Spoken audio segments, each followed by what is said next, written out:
आज हम बात करेंगे हिंदी साहित्य के उस महान संत कवि की जिसने समाज को प्रेम, समानता और सत्य का मार्ग दिखाया, जिनके दोहे आज भी हर पीढ़ी को जीवन जीने की सीख देते हैं। हम बात कर रहे हैं संत कबीरदास की। संत कबीरदास के जन्म के संबंध में अनेक मत हैं। अधिकांश विद्वान उनका जन्म 1398 ईस्वी के आसपास मानते हैं, जबकि कुछ विद्वान 1440 ईस्वी का मत भी रखते हैं। उनका जन्म स्थान काशी माना जाता है। लोक कथा के अनुसार उनका पालन पोषण नीरू और नीमा नामक जुलाहा दंपति ने किया। आर्थिक रूप से साधारण परिवार में पले बढ़े कबीर ने बचपन से ही श्रम, सादगी और मानवता का महत्व सीखा।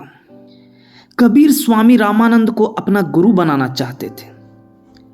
कहा जाता है कि एक दिन वे पंचगंगा घाट की सीढ़ियों पर लेट गए। सुबह जब रामानंद जी वहां पहुंचे तो उनके मुख से राम राम शब्द निकला। कबीर ने इसी को अपना गुरु मंत्र मान लिया। कबीर पेशे से जुलाहे थे और बुनाई करके अपना जीवन यापन करते थे। उन्होंने गृहस्थ जीवन अपनाया। उनकी पत्नी का नाम लोई तथा संतान के रूप में कमाल और कमाली का उल्लेख मिलता है। कबीर निर्गुण भक्ति धारा के सबसे महान कवियों में गिने जाते हैं। वे मूर्ति पूजा, जाति पाति, अंधविश्वास और धार्मिक पाखंड के विरोधी थे। उनका मानना था कि ईश्वर हर व्यक्ति के भीतर निवास करता है। उनकी भाषा सुधक्कड़ी कहलाती है, जिसमें अवधी, ब्रज, भोजपुरी, राजस्थानी, पंजाबी और फारसी के शब्दों का सुंदर मिश्रण मिलता है। कबीर की वाणी का प्रमुख संग्रह बीजक है, जिसके 3 भाग हैं: साखी, सबद, रामायणी।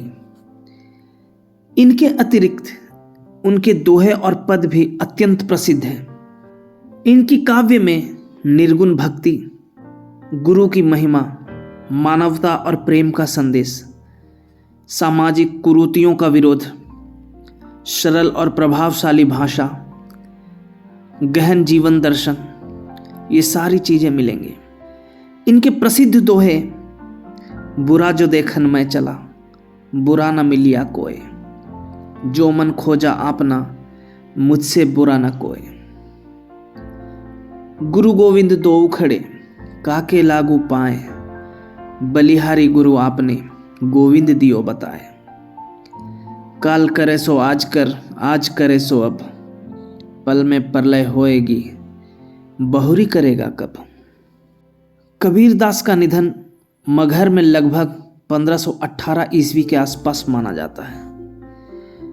मान्यता है कि उनके निधन के बाद हिंदू और मुसलमान दोनों उनके अंतिम संस्कार का अधिकार चाहते थे, लेकिन जब चादर हटाई गई तो वहां केवल फूल मिले।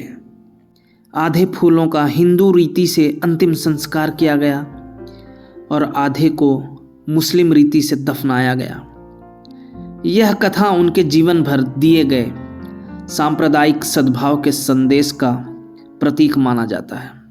संत कबीरदास केवल एक कवि नहीं, बल्कि समाज सुधारक, दार्शनिक और मानवता के महान उपासक थे। उनकी वाणी आज भी हमें सत्य, प्रेम, समानता और सदाचार का मार्ग दिखाती है। धन्यवाद।